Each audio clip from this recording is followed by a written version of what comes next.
거룩하신 주님 자비하신 아버지, 지금까지 여기까지 저희를 붙들어 주시고 인도하여 주셔서 감사를 드립니다.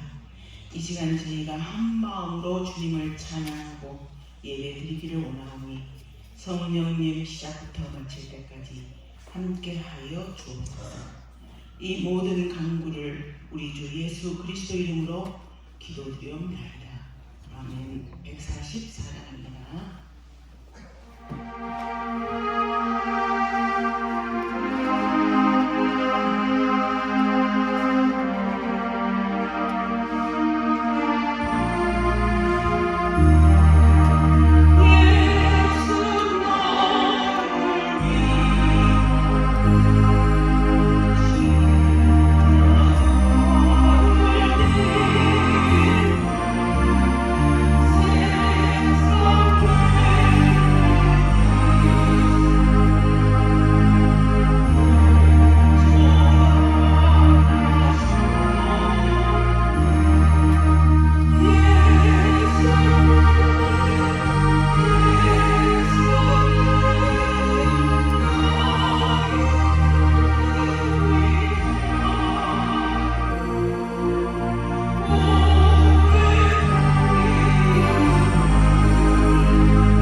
있었는데 우리 천윤석 총장님과는 제가 제일 개인적으로는 다음 주에 약속하신 우리 총장님께서 오늘 있는 줄 알고 오셨어요.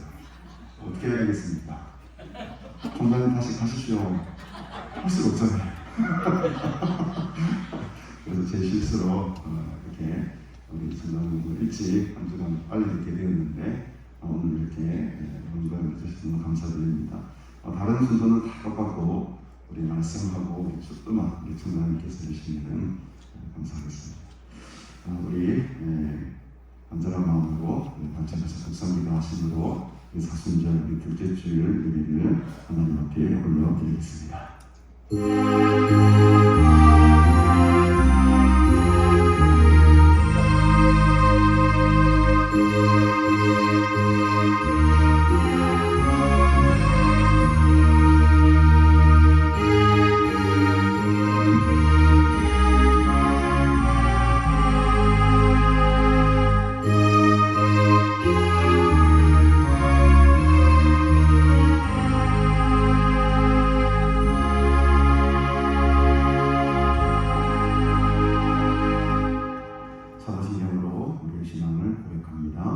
전능하사 천지를 만드신 하나님 아버지를 내가 믿사오며 그의 아들 우리 주 예수 그리스도를 믿사오니 이는 성령으로 잉태하사 동정녀 마리아에게 나시고 본디오 빌라도에게 고난을 받으사 십자가에 못 박혀 죽으시고 장사한 지 사흘 만에 죽은 자 가운데서 다시 살아나시며 하늘에 오르사 전능하신 하나님 우편에 앉아 계시다가 저리로서 사는 자와 죽은 자를 심판하러 오시리라. 성령을 믿사오며 거룩한 공의와 성도와 서로 교통하는 것과 죄를 사하여 주시는 것과 몸이 다시 사는 것과 영원히 사는 것을 믿사옵나이다. 아멘. 하나님 아버지 은혜를 참으로 감사드립니다. 오늘도 이렇게 좋은 날씨 속에 하나님을 예배하며 경배하며 마음껏 찬양할 수 있는 복된 주의 날을 허락하시니 감사합니다. 특별히 사순절 기간을 보내며 하나님의 은혜와 주님의 권한과 또 십자가의 죽으심을 더 깊이 묵상하게 하시니 감사합니다. 이 시간 이 예배 자리에 더 깊은 하나님의 임재 경험을 하기 소원합니다. 성령님께서 운행하시는 복된 자리가 되게 하시고 하나님의 그 거룩함이 충만한 아름다운 예배가 되게 하옵소서. 세상에 주는 많은 짐들과 무거운 짐들 주 앞에 내려놓고 참된 평화와 안식을 경험하는 예배가 되기 원합니다. 축복의 날이 되기를 소원하오니 주님 우리와 함께하여 주시옵소서. 우리의 눈과 귀와 마음이 오직 하나님의 말씀에 집중되기를 원합니다. 하나님의 얼굴을 보며 나아갈 때에 주의 말씀 앞에 설 때에 하나님의 영광을 바라보는 시간 되게 하시고 하나님의 인자를 경험하는 시간 되게 하시고 성령으로 충만한 시간 될 수 있도록 하나님 우리와 함께하여 주시옵소서. 이 예배를 하나님께서 기뻐 받으실 줄 믿사오며 감사드리며 예수님의 이름으로 기도드리옵나이다. 아멘. 찬송가 21장 함께 찬양드리겠습니다.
하나님이여 사슴이 시냇물을 찾기에 갈급함같이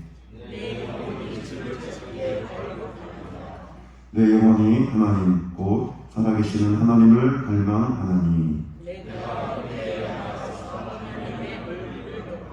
사람들이 종일 내게 하는 말이 네 하나님이 어디 있느냐 하오니 내 영혼아 네가 어찌하여 낙심하며 어찌하여 내 속에서 불안해하는가.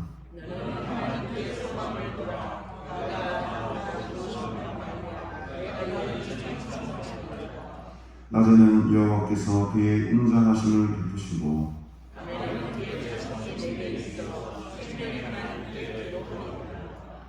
내 반석이신 하나님께 말하기를 어찌하여 나를 잊으셨나이까.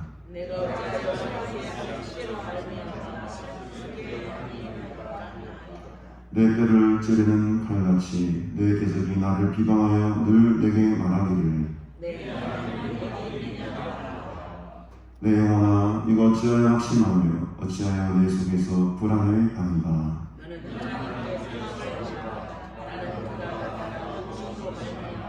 내 하나님을 여전히 찬송하리라. 아멘. 오늘 우리에게 주시는 하나님 말씀은 요한복음 1장 14절 한절 말씀 되겠습니다. 요한복음 1장 14절 한절 말씀이니까 우리 큰 목소리로 큰 소리를 함께 성경 봉독하겠습니다. 성경 봉독 후에 우리 덕신이 장로님 계속해 주시겠습니다. 함께 한 마음으로 성경 읽겠습니다. 시작. 말씀이 육신이 되어 우리 가운데 나타나시네 우리가 그의 영광을 보니 아버지의 독생자의 영광으로 은혜와 진리가 충만하더라. 아멘.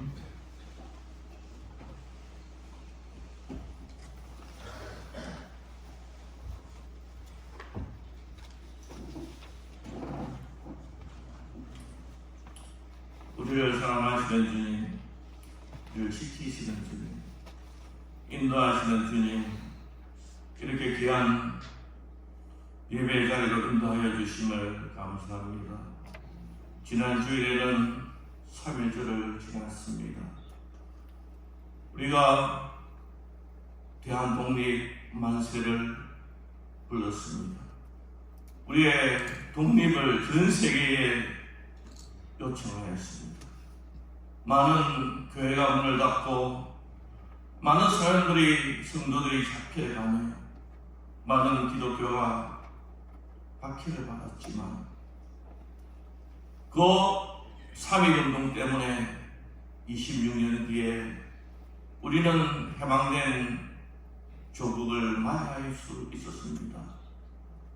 그래서 전 세계에 부끄럽지 아니한 민족이 되었습니다. 하나님, 우리 성도들이 이 땅에 살지만 하나님 나라를 사모하며 살게 하였소. 우리가 이 땅에 살지만 하나님의 백성으로 살았소. 하나님 나라에 들어가기에 부족함이 없는 넉넉한 은혜의 사람으로 세워주시옵소서. 우리나라 정말 해방이 되었지만 아무것도 없었습니다. 가난했습니다. 무지했습니다. 우리의 지도자는 우리 민족이 사는 길은, 잘 사는 길은 하나님을 믿는 국가가 되는 것이다, 기독교 국가가 되는 것이다는 그런 생각을 가지고 온 국민이 죽게 돌아오는 기독교 국가운동을 벌였습니다. 교회가 폭발적으로 증가했습니다. 그리스도인이 폭발적으로 증가했습니다.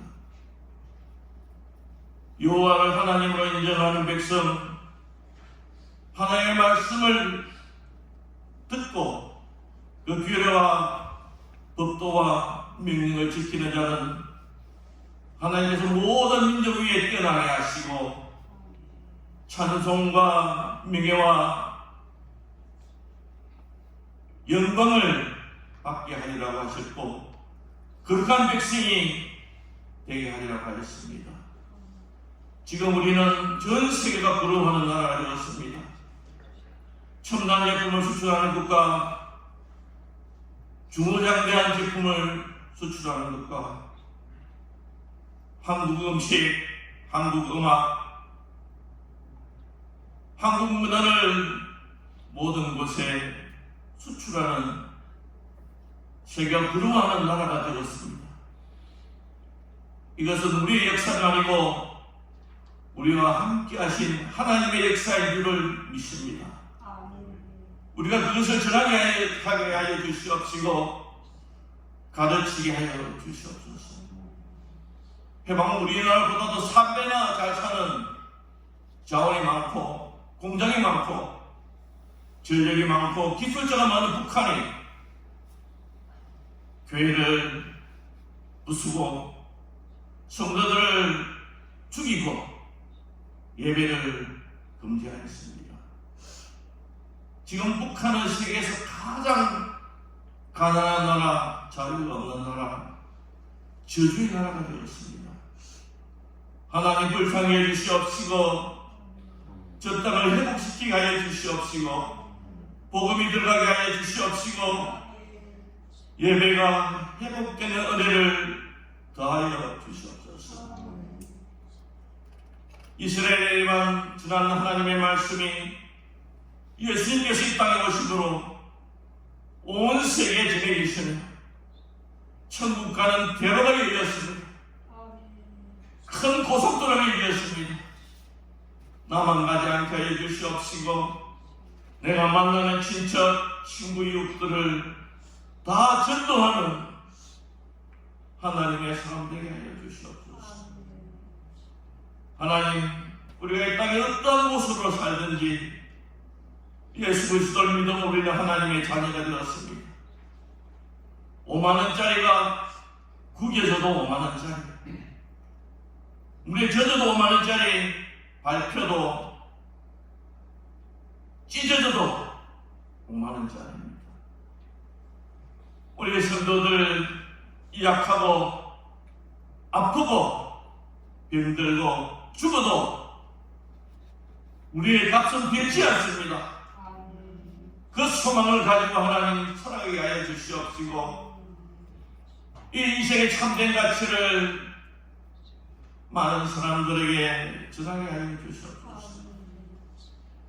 예수님께서는 약한 자, 죄인들을 찾았습니다. 그뿐만 아니라 의인도 찾았고 강한 자도 찾았습니다. 하나님, 우리도 우리를 칭찬하는 자, 나에게 이익을 주는 자만 찾는 것이 아니고 나를 찌르는 자, 나를 핍박하는 자까지도 사랑하는 하나님의 사랑, 온전한 사랑을 이루는 우리들 다 되게 하여 주시옵소서. 우크라이나 땅을 불쌍히 주시옵소서. 그 러시아의 친구분에 대해서 많은 생명들이 없어졌으며 많은 어린이들이 없어졌으며 많은 사람들이 고통 중에 있습니다.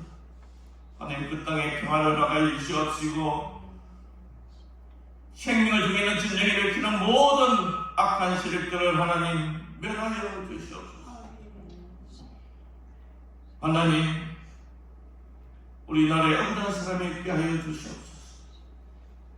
힘과 돈을 가지고 죄를 무지한 자로 만드는 이들 없게 하여 주시옵시고 속이는 자 없게 하여 주시옵시고 도둑질하는 자 없게 하여 주시옵소서.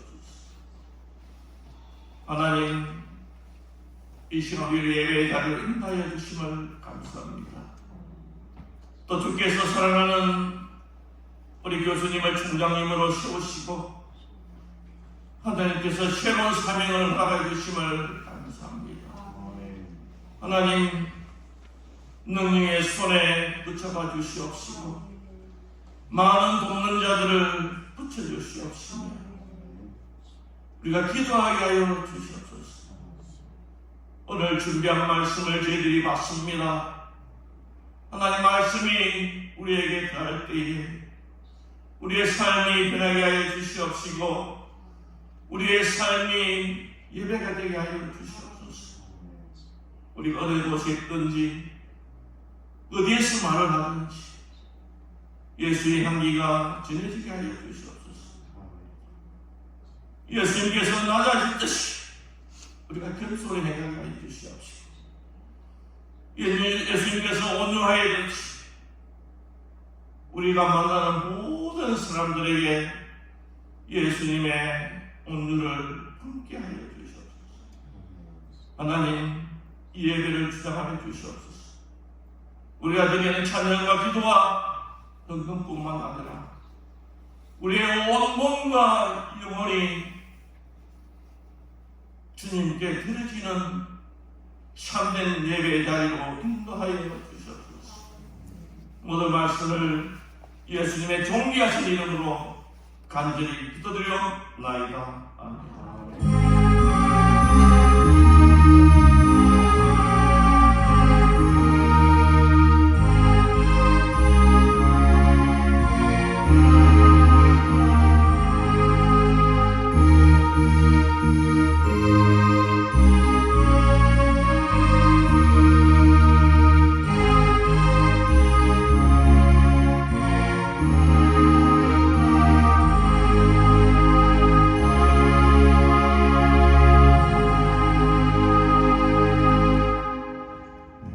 찬송가 151장 함께 전해드리겠습니다. 151장입니다. 만왕왕 내 주께서.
인생을 살아가다 보면 만남들이 있는데 그 중에 하나가 좋은 선생님을 만남, 좋은 스승을 만나는 것은 참 복된 일입니다. 제가 50 인생을 살아왔지만 많은 선생님들을 만났지만 그 중에 한 3분 정도가 제 마음속에는 담아 있었거든요. 초등학교 때 선생님 한 분, 고등학교 때 선생님 한 분, 제가 신대원 와가지고 신대원에서 만난 우리 총장님 이렇게 3분이 제 인생에 지대한 큰 영향력을 미쳤다고 해도 과언이 아닐 것입니다. 초등학교 선생님은 저의 인격을 형성시키는데 큰 좋은 영향을 미치셨고, 고등학교 때 선생님은 수도 없이 많이 맞아가지고 잊을 수가 없어요. 뭐 좋은 영향을 미친 게 아니고 되게 아주 안 좋은 영향력으로 기억되는. 그러나 그 매가, 그 사랑의 매가 저를 또 성장시키는 좋은 선생님이셨고, 어제 잘 살아고 세상을 여러 가지 경험을 하고 신대원 첫 발을 내디뎠을 때 처음 만난 우리 스승이 우리 전병석 교수님이세요. 제가 1학년 때 못 모르고 창조론이라는 수업을 들었는데 과감하게 그때는 겁도 없이 들었죠. 교수님 수업이 너무너무 어려운 거예요. 도대체 그게 무슨 말인지 몇 번을 읽어도 모르겠고 그런데 그 어려움 속에 오히려 도전정신이 막 발동이 되더라고요. 그래서 더 한번의 탐구를 깊이 하고, 또 제가 신대원 졸업하고도 THM을 올라가셔서도 많은 논문도 지도해 주시고 참 오랜 세월 저와 함께 제가 많은 것을 배웠는데, 안타깝게도 제가 지금 통합측 목사가 되었더라면 좋았을 뻔했는데 또 교단을 좀 옮겨가지고 지금 저는 고신이지 않습니까? 고신 가서 다시 공부하고 그 과정 속에 우리 교수님과의 관계가 조금 소원해졌어요. 멀어졌었는데 얼마 전에 제가 우리 전 교수님 총장 되셨다는 이 기쁜 소식을 듣고 제가 얼마나 마음 기쁘고 반가웠는지 모르겠습니다.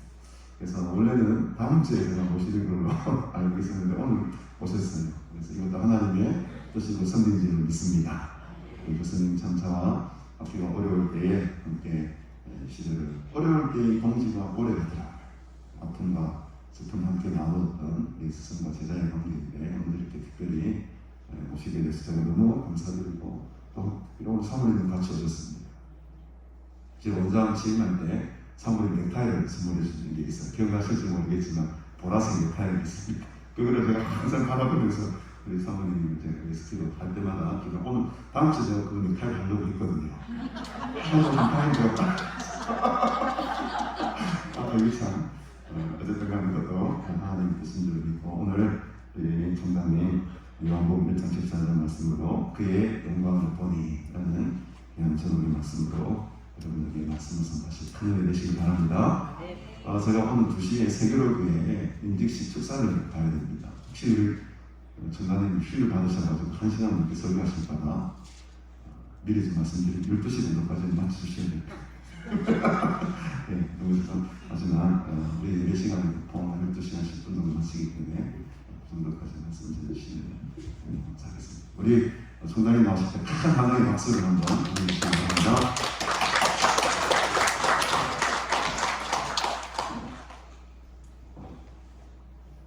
죄송합니다. 오늘 우리 서 목사님 설교를 기대하셨을 텐데 제가 불현듯 나타나가지고, 그러나 설교하는 건 제가 요청한 것도 아니고 바란 것도 아니었습니다. 제가 오늘 온 이유는 개춘희 목사님을 만나기 위해서 왔습니다.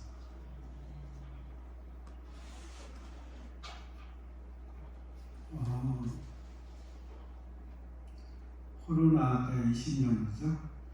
병원 적절한 조치를 받지 못해서 그렇다고 생각합니다. 그러나 하나님의 손에 사람의 생명이 달려있으니까 어떻게 할 수는 없지만, 제가 불현듯 총장이 됐어요. 아마 우리 학교 역사를 아시는 분은 제가 총장이 된다라고 하는 건 상상을 못했을 거예요. 그런데 총장이 됐을 뿐만 아니라 만장일치가 됐어요. 이것은 무슨 뜻이냐? 제가 그 학교가 어려울 때 신학 개혁 선언문을 학생들이 요청했어요. 교수들이 몇 명 작업을 하자 했는데 제가 그 선언문 기초를 했습니다. 그대로 통과가 됐고 그것을 학생들한테 발표가 됐는데 그 선언문을 쓸 때 일주일 이 산에 기도하면서 저쪽 조그만 방을 얻어서 그걸 작성한 기억이 있습니다. 그런데 그 기간 내내 그 이전부터 그 이후까지 배추임 목사님은 가장 용감하고 가장 정직하고 가장 순결하게 하나님의 뜻을 지키셨어요. 그 유명하다고 하는 사람들, 그 훌륭하다고 하는 사람들, 학교 주변에 어느 누구도 하나님 말씀 앞에 굳게 서지 못했다.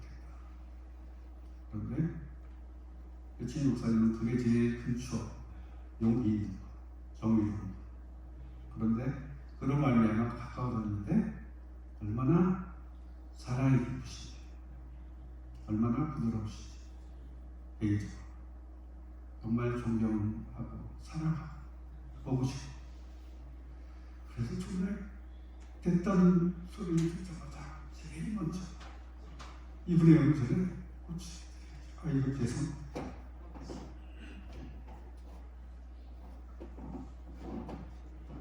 괜찮아요. 제가 이렇게 공부하는 거는 이렇게 갱년기 증상이 있어가지고 눈물이 자꾸 흐르니까 신경 쓰지 마시고 저도 그냥 자연스러워 좋으니까 그냥 눈물 나면 오겠습니다.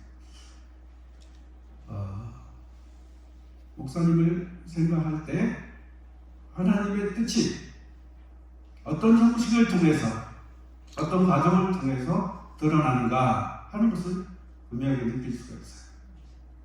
보통 사람들이 신앙이 있습니다. 옳은 것이 뭔지 알아요. 그런데 그것을 행하는 길을 몰라요. 그래서 이건 아니겠지 하고 타협합니다.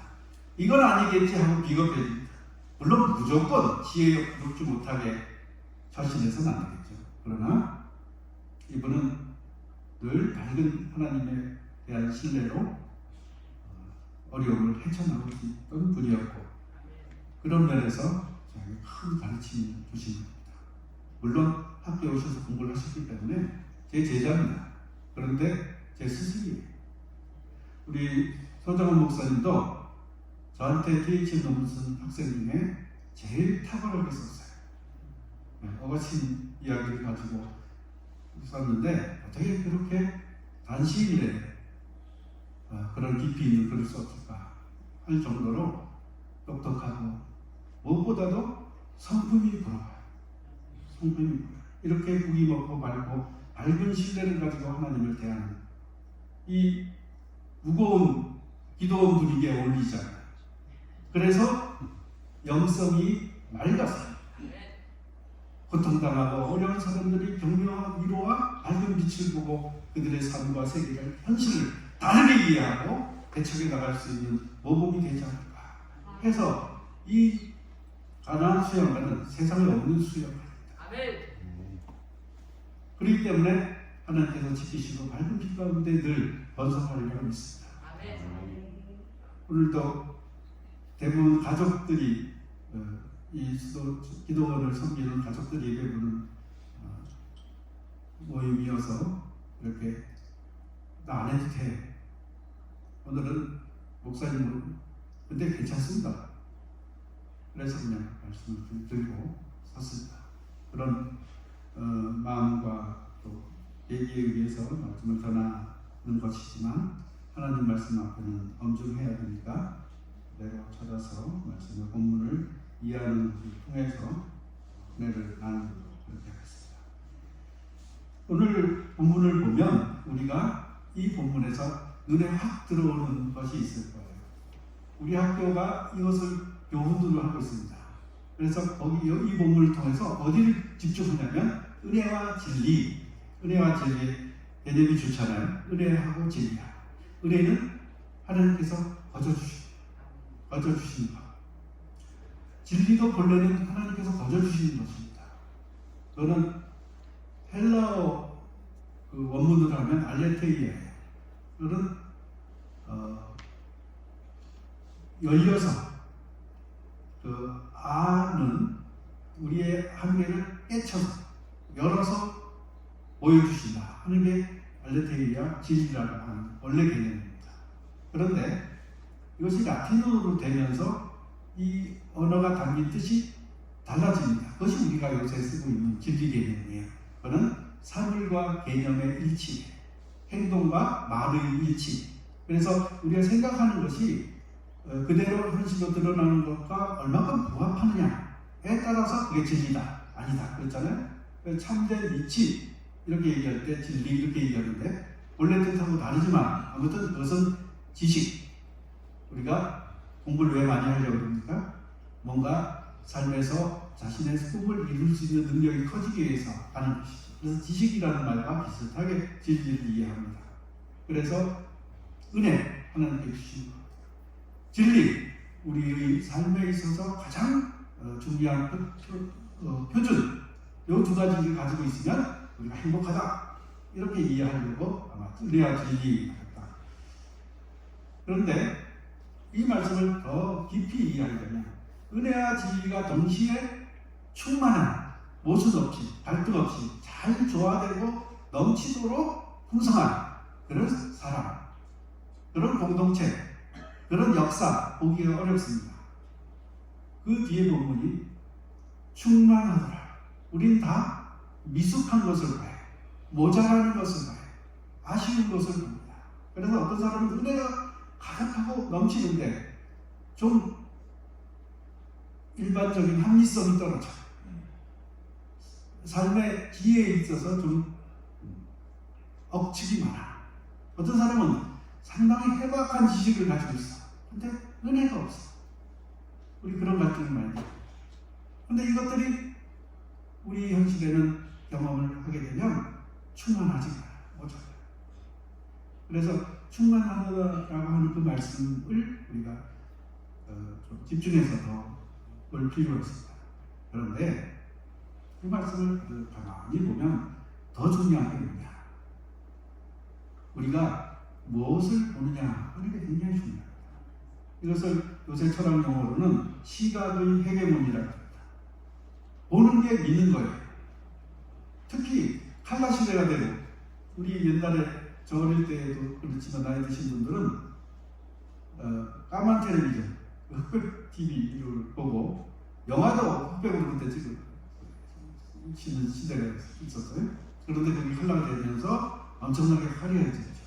모든 곳에 색깔을 입히고 당연하게 색이 있는 것처럼 그렇게 했겠죠. 그렇기 때문에 우리의 보는 관점이나 시각과 생각과 습관과 문화와 건물, 디자인 이런 것들이 많이 달라졌어요. 보는 것이 세상을 다르게 만듭니다.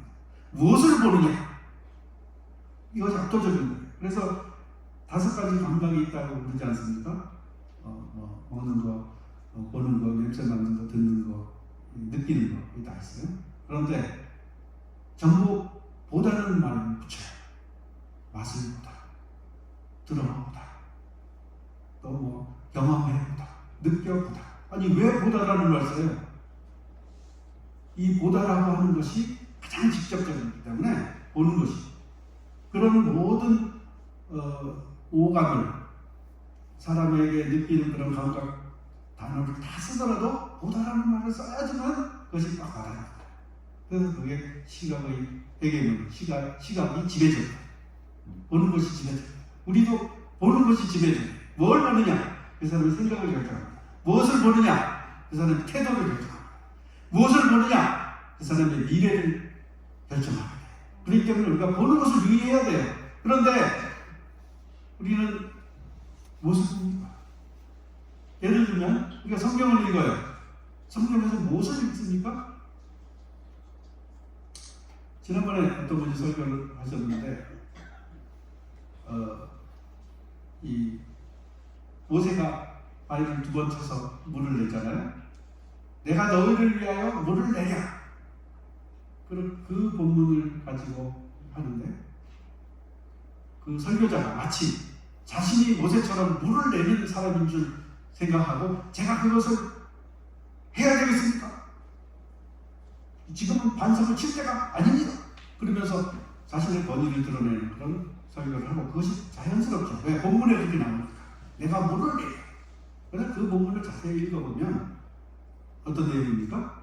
그렇게 함부로 행동했기 때문에 모세가 그 위대한 모세가 땅에서 이 사람보다 더 온유한 사람이 없다고 하나님께서 칭찬한 그 모세가 이 백성을 끌고 구원을 가져 하나님의 구원을 선포하고 그것을 보여주기로 약속된 그 가나안 땅에 모세가 못 들어가. 왜? 그 사건 때문에. 하나님께서 그 사건을 어떻게 보셨느냐? 백성들이 원망하고 하나님께 불경하게 대하고 모세한테 대는 거 그거 신경 안 쓰셨어요. 하나님께서는 무엇을 신경 쓰시느냐? 하나님께서 그것은 답을 다 해주실 수 있으니까. 하나님이 워낙 사랑이 많으시니까 그들의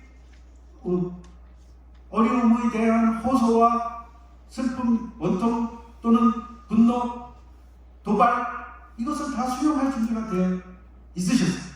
그러나 하나님께서 신뢰하고 사랑하고 믿고 쓰는 그 모세가 나의 거룩함을 드러내지 못했다. 백성 앞에서 나의 거룩함을 네가 드러내지 못했다. 그렇기 때문에 너는 못 들어간다. 그런데 왜 그렇게 설교를 할까요? 우리가 성경에 읽을 때 무엇을 읽습니까? 위인전을 읽습니까? 모세를 읽습니까? 다윗을 읽습니까? 성경의 주인공이 누구입니까? 성경의 주인공은 하나님이에요. 하나님께서 하신 일이에요. 그래서 예수님께서 그 궁극적인 답이에요. 모든 하나님의 약속은 예수 그리스도 안에서 예가 되고 아니라 함이 없다. 이것은 모세처럼 자기의 영광과 하나님의 영광을 잠시나마 혼동하는 일이 예수님께는 없었어요. 왜? 그분이 하나님이셨고 하나님의 뜻에 또 순종하셨기 때문에 모든 하나님의 약속이 다 성취된다라고 고린도전서에 기록하고 있습니다. 처음이다. 우리가 성경에서 뭘 봅니까? 역사를 읽는 거예요. 그래서 무슨 민족의 미래를 밝힐 길을 성경에서 찾으려고 합니다. 맞습니다. 성경에 찾아야죠. 하나님 말씀에서 찾아야죠. 하나님의 뜻에서 찾아야죠. 하나님의 의에서 찾아야죠. 그러나 이스라엘 역사에서 찾을 수는 없습니다. 왜? 이스라엘 역사는 하나님께 불순종해서 망해서 사라졌어요. 일제보다도 더 심한 고통을 당했어요. 우리 민족은 그나마 나라 안에서 고통을 당했지. 이 사람들은 온국 나라는 다 헐벗게 행내쳐 두고 귀족들, 나라를 지도하는 사람들 다 끌고 바벨론으로 데려갔어요. 그래서 이 나라는 황폐하게 버려져 있었던 거예요. 일본 사람들이 우리한테 뭐라 그럽니까? 한국의 근대화는 일본이 시켜줬다. 우리 말도 안 되는 소리라고 하죠. 그러나 인정할 건 인정해야 됩니다. 인정할 건 인정해야 돼요. 불의하고 억울하고 말도 안 되는 이 역사이지만 그러나 문명 단계에서 해탈하는 것이 없지 않습니다. 이것이 역사예요. 역사에서 찾을 게 뭐가 있겠어요? 역사가 의미가 있다고 한다면 그 역사를 통치하시는 하나님의 손길입니다. 무엇을 보여야 합니까? 그래서 성경에서 역사를 인물을 그러니까 우리 본과책이나 신앙교육에서 성경에서 무엇을 읽을 것인가? 그런 것을 찾으려고 해요. 인간의 눈으로 본 인간의 무엇. 그러나 성경은 하나님이 누구신가? 그런데 이 하나님을 우리가 너무 개인적으로 찾는 거예요. 그러다 보니까 마치 개인적으로 찾는 것은 좀 잘못한 것이고 공동체적으로 찾는 것은 옳은 것이다. 역사 차원에서 찾는 것은 옳은 것이다. 그래서 성경에서 역사를 들여다보고 성경에서 위대한 인물상을 구축해내야 된다. 아니, 베드로도 얼마나 예수님께 꾸중을 듣습니다. 무엇을 자랑할 수 있는 베드로입니까? 그런데 우리는 마치 베드로의 신앙에서 엄청난 것을 물에 빠졌어요. 예수님이 우리로 오라라고 말씀을 듣고 들어갔어요. 물에 빠졌잖아. 왜 그럴까? 그래서 예수님 뭐라고 말씀하셨어요? 믿음이 없기 때문에 물에 빠질 것이다. 그 본문이 베드로의 용기를 묘사하기 위한 본문입니까? 예수님이 구원하는 능력이 있다라고 하는 것. 그리고 이런 다혈질적이고 실수자라는 베드로조차도 받아서 자신의 사역을 위해서 용납하시고 쓰신다. 내 칼을 집에 꽂아라. 예수님 뜻이 아니었잖아요. 그 기회인 거. 그런데 예수님께서는 그걸 용납하십니다. 그리고 마지막에 부활하시고 다시 찾아오셔서 두 여러분이 나를 사랑하라. 끝까지 사랑하세요. 만약에 베드로의 초점을 맞추면 너무 하자마는 제자예요. 너무 하자마는 제자. 바울이 훨씬 낫죠. 근데 바울은 제자 반열이 아니에요. 바울은 예수님 부활하신 나중에 제자. 그래서 자신은 자랑할 게 없는 그런 사람이라고 미리 이야기하고 성경을 복음을 전해요. 사나 죽으나 주께서 나를 통해서 영광 받으시기를 바라는 그 자세가 바울에게는 기본적으로 되어 있어요. 성경에서 무엇을 이야기합니까? 내 삶의 역사에서 무엇을 읽어야 합니까? 난 참 재수가 좋아서 큰 그런 걸 읽어야 됩니까? 내 삶은 너무나 비참해서 고난해서 그래서 죽을 때까지 자기 연민의 삶을 앞에서 살아야 합니까? 내 삶을 통해 하나님께서 어떻게 영광을 받으시는가 하나님께 초점을 맞추는 것을 훈련해야 합니다. 그럴 때 나도 모르게 나의 삶의 등급이 높아지는 것, 하나님께서 높여주시는 것이지 내가 나를 수련하고 내가 나를 판단하고 내가 나를 가꾸고 내가 결심을 대단하게 하고 내가 훈련을 공부를 그래서 나를 치장한다고 해서 맞아 거짓이 될 수 있습니다. 하나님께서 높여주셔요. 그럼 하나님께서 어떻게 높여주시느냐? 내가 무엇을 보냐? 그것이 굉장히 중요해요. 오늘 본문을 다시 보십시오. 우리가 보니 이렇게 되어 있습니다. 보니 은혜와 진리가 충만하더라. 은혜와 진리가 충만한 것을 본 거예요. 그러면 그 보는 것이 무엇입니까? 그의 영광을 보니. 그의 영광이 뭐예요? 한 번 더 오늘 본문에서 제일 길게 나오는 부분이 이 부분이에요. 은혜와 진리가 충만하다고 하기보다도 그의 영광을 보니 아버지의 독생자의 영광이에요. 이 영광의 수준이 뭐냐? 이 영광의 내용이 뭐냐? 그것은 하나님의 인간을 사랑하시고 구원하시려고 하는 그 현실인 거예요. 인간적인 현실이 아니에요. 우리가 꿈꾸던 현실이 아니에요. 우리가 상상할 수 있는 현실이 아니에요. 그 현실은 어떤 현실이냐? 하나님의 현실. 그의 영광. 독생자의 영광. 만약에 그의 영광으로만 두면 우리가 하나님을 보지 못할까 봐 그의 영광을 그의 아들에게 실어서 보냈어요. 그래서 예수님을 보는 사람이 예수님의 무엇을 봐야 되느냐? 예수님을 통해서 하나님을 만나야 돼요. 예수님을 통해서 하나님의 하시는 일을 보아야 해요. 그럼 하나님께서 어떤 일을 하시느냐? 그 앞 구절을 보시면 말씀이 육신이 되어 우리 가운데 거하시네. 이건 엄청난 거예요. 이건 요한복음 서두가 창세기 1장과 대비하면서 한번 보십시오. 창세기 1장은 하나님이 천지를 창조하십니다. 빛이 있으라. 이런 쭉 나가지 않습니까? 요한복음은 말씀이 세상이 창조되기 이전부터 있었다. 이 말씀이 세상을 창조했다. 이 이야기로 나옵니다. 그러니까 세계 창조, 현실, 천지 창조 그것보다도 더 근원적으로 서술합니다. 요한복음이 스케일이 엄청난 거예요. 말씀이 천지를 창조했던 그 말씀이 그 하나님의 아들이 우리 가운데 와서 그래서 우리는 이렇게 얘기합니다. 이것도 본문을 잘 이해하시면 이렇게 되는 거예요. 우리의 현실이 있어요. 천지 창조된 현실이 있어요. 그래서 예수님이 내려오셔가지고 육신을 끊어가지고 오셔가지고 우리 틈에 우리가 같이 살고 있다. 이 얘기로 생각해요. 틀리지 않죠? 맞습니다. 역사 속에 예수님이 오셔서 우리와 같이 사셨습니다. 그랬는데 실제로 생각하면 어떻게 돼요? 하나님이 천지를 창조하신 분이, 말씀으로 지으신 분이 세상 속으로 들어가겠다고 한다면 그것은 어떤 뜻이에요?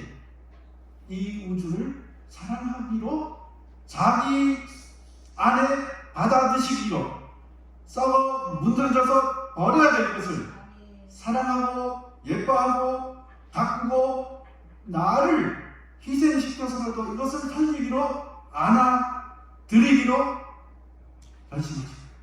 이것은 우리 안에 예수님이 계신 것이 아니라 하나님의 독생자의 품에 세계가 있는 거예요. 그렇잖아요. 그걸 받지 않으셨으면 어떻게 사랑하셔서 이렇게 들어오실 수 있어요? 아들을 사랑하는 부모가 아들이 사고 났을 때 몸을 띄어드려. 그러잖아요.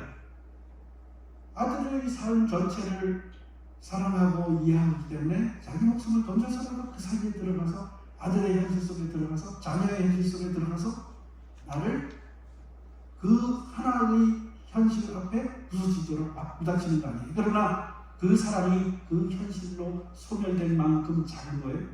아들 전체를 받았으니까 그렇지. 우주 전체를 받으셨기 때문에 하나님께서 독생자를 보내실 수 있었고 예수님을 오실 수 있었어요. 그럼 예수님은 우주를 담고 있으신 하나님이에요. 그 사람은 그저 우리 가운데 있어가지고 우리의 현실을 치유하기 위한 수준으로 그치는 게 아니라 하나님의 영광, 하나님의 이 우주를 초월하시고 이 우주를 지으셨고 그것을 구원하시고자 다짐하시는 하나님의 뜻, 그것이 하나님의 영광이에요. 그것을 볼 수 있어요. 우리가 그의 영광을 보니 했을 때 비로소 우리가 하나님의 뜻을 이해하게 되는 것이고 우리의 삶을 거기에 맞추게 되는 것이고 하나님이 칭찬할 수 있는 성품과 인격을 거쳐가는 반열에 서게 되는 거예요. 만약에 이렇게 생각합니다. 우리 흔히 그렇게 가르쳐요. 예수님 나를 위해서 죽으셨으니 참 감사합니다. 틀리지 않아요. 다 맞아요. 그러나 그는 자기가 구원받은 것에 대한 그 차원에서의 감사이지 하나님의 영광을 다 공개하는 거예요. 하나님의 영광이 그럼 나 하나 구원하는 데로 끝나요? 하나님의 영광이 나의 구원 이기주의와 상응하면 모든 것이 오케이? 하나님은 나뿐만 아니라 다른 사람도 똑같이 사랑하시고 나뿐만 아니라 그가 지으셨던 풀, 새, 돌, 나무, 공기, 자연, 사람, 동물 모든 존재하시는 그가 만드시고자 하셨던 모든 생물체와 무생물체와 보일 것과 보이지 않는 것을 사랑하신 거예요. 거기서 하나님의 영광이 빛나요. 그렇기 때문에 금정산에서 이렇게 이 좋은 햇살을 비추는 자연을 바라보면 하나님을 향한 찬송이 나오는 거 아닙니까? 어떤 훌륭한 사람을 보면 그 사람의 성품과 인격 때문에 하나님을 찬양하게 되는 것이에요. 그때 비로소 하나님께서 영광을 받으신 거예요. 그래서 예수님께서 세례받으러 올라가시고 세례받으시고 우리로 나오실 때 내가 기뻐하는 아들이다. 여러분 모두 내가 기뻐하는 이름을 자기 이름으로 불러보세요. 내가 기뻐하는 병사이다. 하나님이 기뻐하는 그게 소원이에요. 저는 총장이 될 마음이 하나도 없어요. 제 이야기로 돌아가는 것이 부끄러운 일인데 교수는 출근해요. 그런데 교수조차도 부산에 와서 가르치다 보니까 공부한 게 부끄럽더라고요. 그래서 농사 짓고 사람들이 가꾸듯이 저도 땅 파고 여기서 처음으로 이 경남 지역에 가서 처음으로 이 풀 이름이 이거였구나. 야, 이거 농사를 지으려고 하면 겨울, 봄, 여름, 가을, 겨울 생각을 많이 해야 되는구나. 언제 거두고 어떻게 저장을 하고 어떻게 타이밍 맞춰서 심고 그것도 끝이 아니고 골을 어떻게 파고 비에 대비해야 되고 걸음을 어떻게 주고 아주 그냥 복잡해 죽겠어요. 공부하는 것보다 훨씬 많은 지식을 다들 가지고 있어요. 다들 삶을 영위하는 사람들 하나님께서 그 삶을 영위하라고 필요한 지식들을 가지고 열심히 사는구나. 그런데 왜 이렇게 내가 다른 사람들이 떠받들어주는 그런 구조 속에 살게 되었지. 근데 예수님께서는 그런 거 하나도 없이 모든 사람은 다 다른 사람을 위해서 자기를 떼어주는 그런 방식으로 살아야 합니다. 나를 따라오려고 한다면 자기를 버리고 자기 십자가를 지고 나를 쫓을 것입니다. 예수님은 하나님의 아들이시고 그의 영광, 하나님의 영광을 그대로 가지고 계신 분임에도 불구하고 그런 삶의 자세를 실천하시고 가르치심을 통해서 우리가 하나님의 영광에 걸맞는 사람이 되도록 가르치신 것을 깨달을 수가 있었어요. 그분의 영광에 걸맞는 사람이 되자. 그렇게 가르치려고 합니다.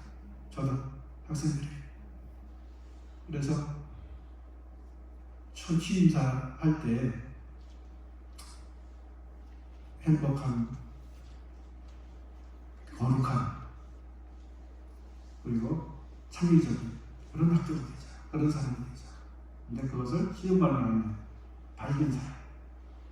하나님을 소유했기 때문에 밝고 건강하고 적극적이고 삶의 슬픔을 바라보는 것이 아니라 하나님의 영광을 받아보기 때문에 밝은 사람.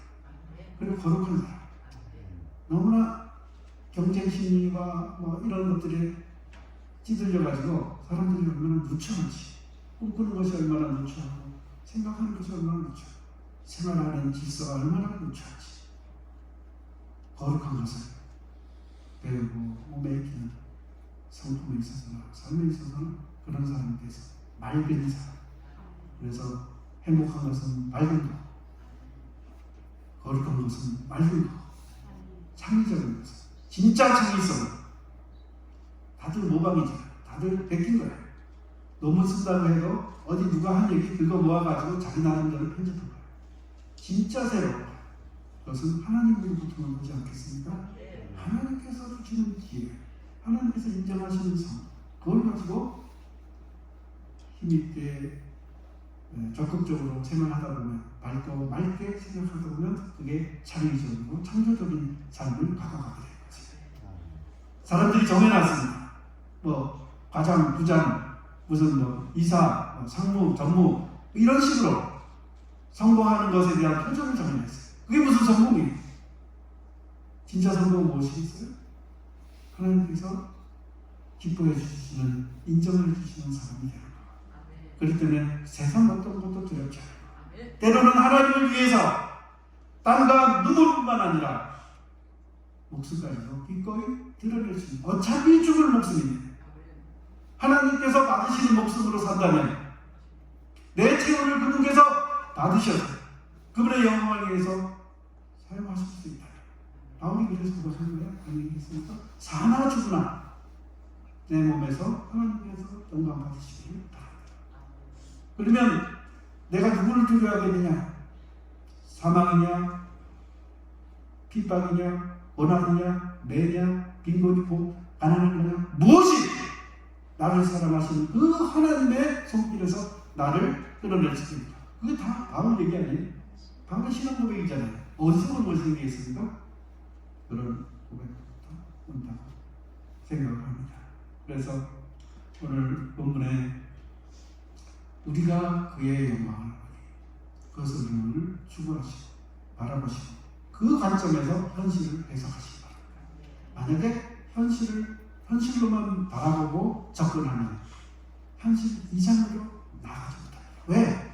현실 안에서 목표를 찾을 거 아니에요. 현실적 대안을 구할 거 아니에요. 그러면 현실 안에 있습니다. 궁극적 대안, 현실을 넘어설 수 있는 대안, 그 대안은 우리의 머리로부터, 역사로부터, 경험으로부터 오는 것이 아니라 하나님으로부터 옵니다. 하나님의 말씀으로부터 옵니다.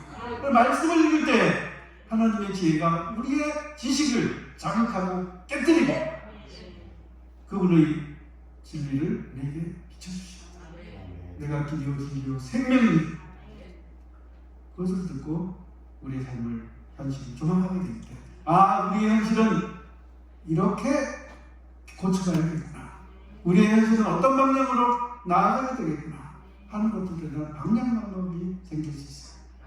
이 시대는 20세기, 21세기 18세기 이후로 인문학적인 인간학적인 생각이 보편적인 역사 속에 침투된 그 다음에 인류는 눈이 멀어버렸어요.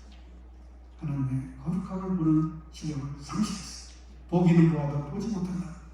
그 현실이 우리의 역사를 이끌어가는 사람들 또는 지식을 반대합니다. 이제는 새 시대를 열어야 합니다. 근데 그건 새 시대가 아니에요. 이미 말씀 속에 있어요. 그의 영광을 보니 그러면 현실을 바꿀 수 있는 길이 생깁니다. 그것도 바울이 잘 생겼습니다. 우리가 당하는 이 고난의 현실은 장차 우리에게 나타날 영광에 좋게 비교할 수 없다. 로마서 8장. 우리의 현실, 이것은 비교가 안 돼. 하나님의 영광의 관점에서 보면. 그래서 우리는 그 시각을 훈련해야 됩니다. 하나님의 영광의 관점에서, 하나님의 영광의 미래의 표준에서 우리의 현실을 비춰야 합니다. 우리에게 비춰주시는 햇살이 없으면 생명체가 풍성하게 또는 존재할 수가 없습니다. 생존할 수가 없습니다. 햇살이 비춰줘서 모든 지구의 생명 에너지가 생길 거 아니겠어요? 그런데 태양조차도 피조물입니다. 별 대수로운 게 아니에요. 태양계에 이끌고 있는 행성의 중심을 차지할 뿐이에요. 이 태양계라기가 우주에는 무한이라고 있어요.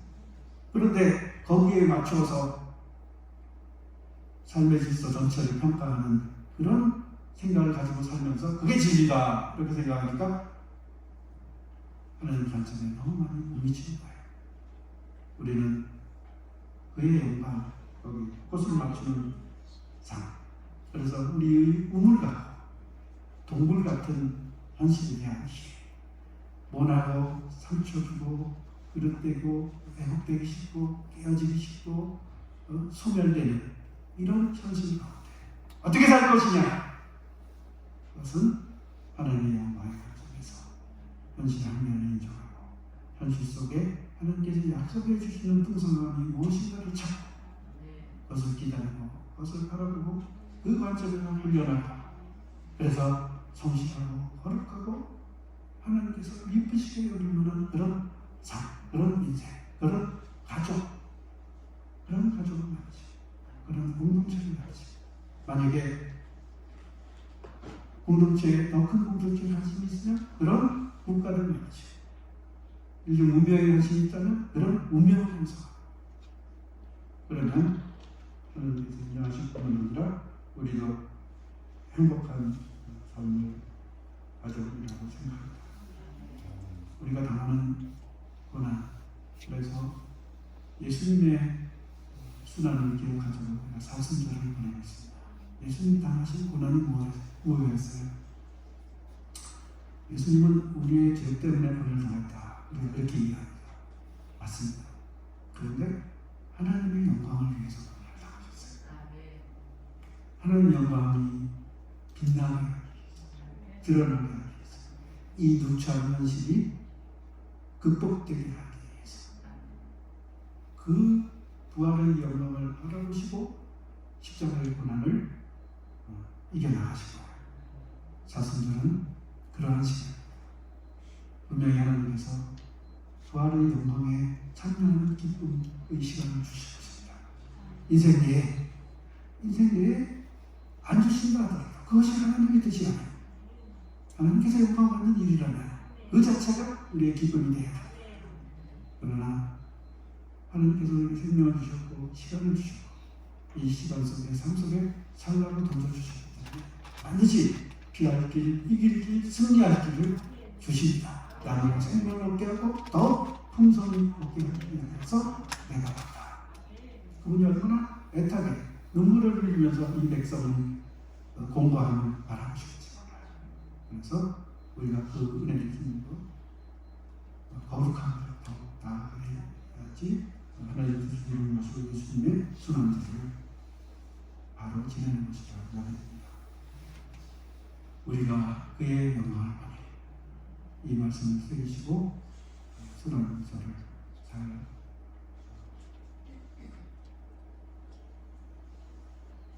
지내시고 부활절을 맞이하시는 이 기간, 이 시간 되시기를 바라고 인생에 있어서도 그런 하나님의 영광을 빛나는 그런 인생을 사시기를 축원드립니다. 기도합니다. 하나님 은혜를 감사합니다. 저희들에게 주님을 보내주셔서 하나님의 영광을 보게 하시니 감사합니다. 저희들 스스로 영광을 서로잡아서 하나님의 영광을 소홀하다는 마음으로 범하지 않게 주옵소서. 하나님 기뻐하는 사람 되기를 원합니다. 하나님께서 영광 받으시는 인생을 갖고 갈 수 있기를 원합니다. 저희 힘으로는 할 수 없습니다. 하나님께서 함께 해주시고 영광 받아 주옵소서. 예수님 이름으로 기도했습니다.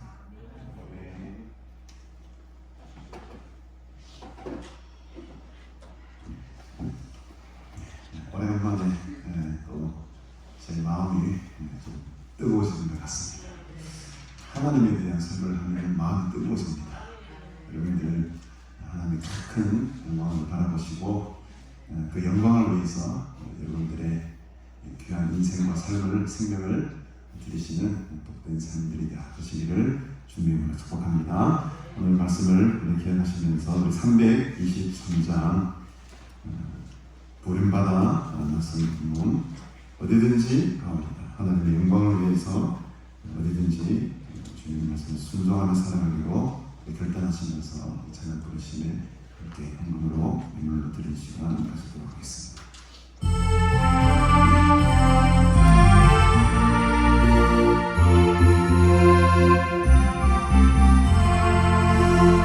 주님 보러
와주소서.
강의실에서 우리가 첫 시간을 보는 게 아니고 강의실 앞에 있는 광장에서 우리가 시간을 보냈습니다.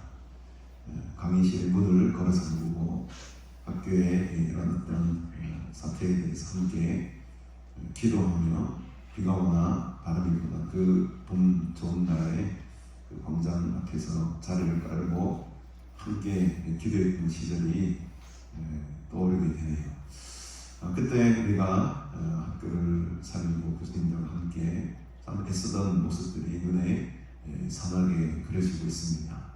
바로 그것이 나를 위한 것이 아니었고 공동체와 또 하나님의 나라의 큰 소망과 영광을 위해서 우리가 그 길을 함께 달려나갔던 것 같아요. 그래서 오늘 교수님 말씀을 통해서 저에게 다시금 그 소망과 영광과 하나님의 나라에 대한 큰 비전을 다시 품게 만드는 시간이 되었던 것 같습니다. 여러분들 마음속에서도 그런 비전과 하나님의 나라의 소망들이 조금 꿈틀거리시죠?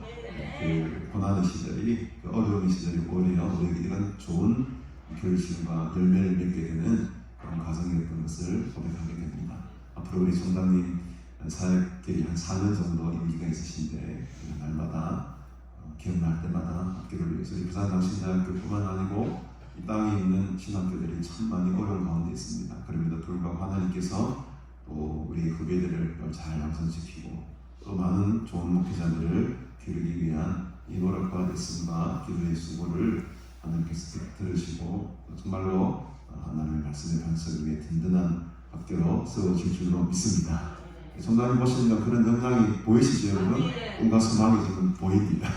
그래서 잘 감당하실 것이고 우리가 기도로 또 여러 가지 물질로도 보온하며 함께 이 거룩한 하나님 나라에 임선하시는 그런 귀한 은혜가 있기를 바랍니다. 우리 드림 예물 위해서 기도하기 전에 우리 건강 말씀을 말씀드리겠습니다. 오늘은 우리 부산장신대학교 총장님이신 천병석 총장님께서 말씀을 전해 주셨습니다.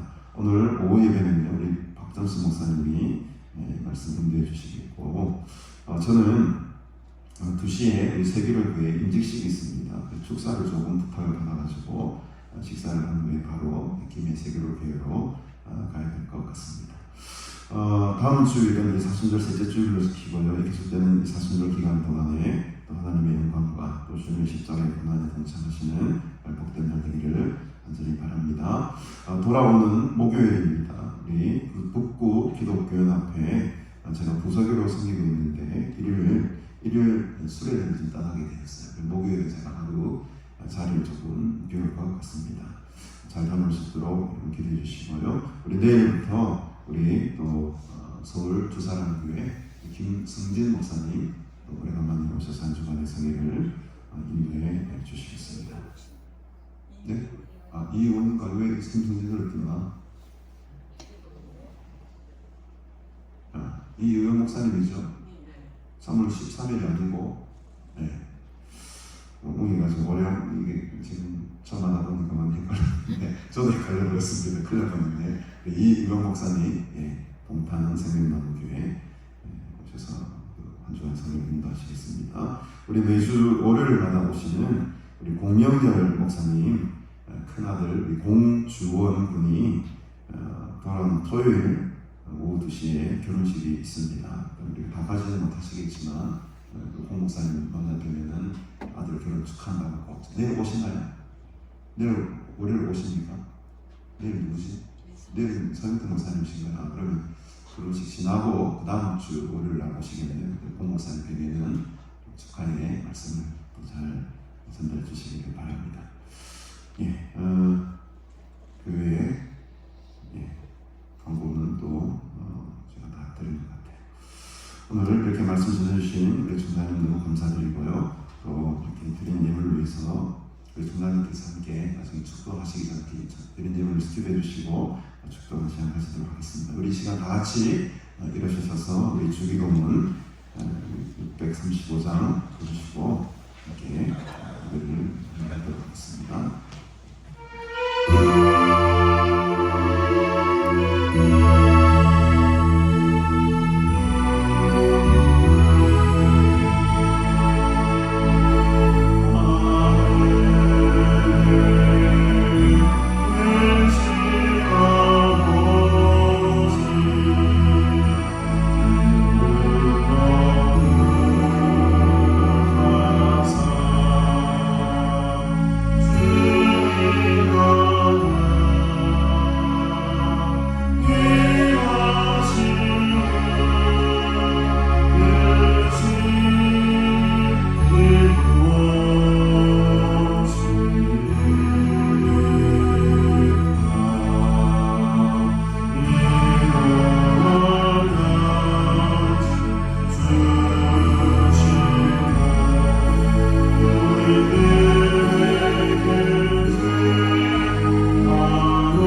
허락하신 많은 좋은 것들 중에 구별해서 헌신의 표시로 이 예물을 드립니다.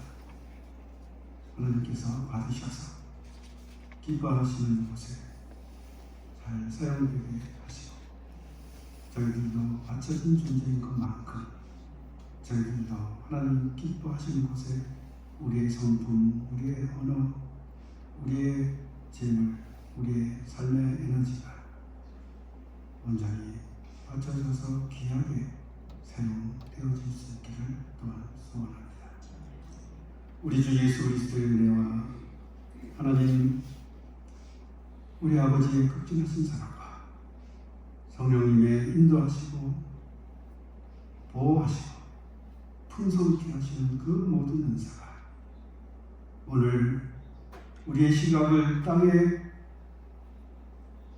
종속시키지 아니하고 하늘의 비밀은 하나님의 영광을 바라봄으로 말미암아 이 누추한 현실이 아름답게 하나님의 현실로 바꿔지는 경험을 맛보고자 다시금 믿음을 새롭게 하고자 다짐하는 여기 모인 모든 믿음의 권속들 위해 그리고 이 가나안 수양관을 통해서 모든 하나님으로부터 멀어지고 하나님을 믿다가 공고해진 피폐해진 모든 신령을 치유하고 거룩한 성품으로 다시 태어나고자 하는 모든 귀한 사역들 위해 이 사역을 위하여서 충심을 다해서 섬기는 귀한 가나안 교회 가족 권속들 머리 위에 영원히 함께 하실 것을 간절히 축원하옵나이다.